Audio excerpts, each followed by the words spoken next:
Actually, we know that proficient mismatch repair patients are the 95% of metastatic colorectal cancer patients.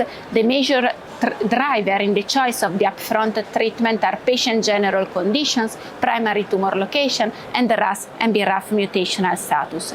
We want, however, to move on with regard to this treatment paradigm by improving the selection of patients that need to be treated upfront with an anti-EGFR based regimen.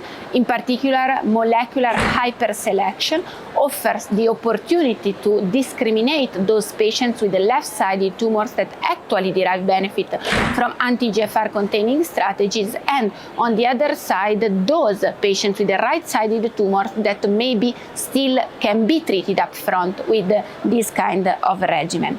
On the horizon, we will have the targeted treatment for molecular subgroup of patients, and hopefully we will be able also to integrate immune checkpoint inhibitors also in this subgroup of patients where right now they are not properly working.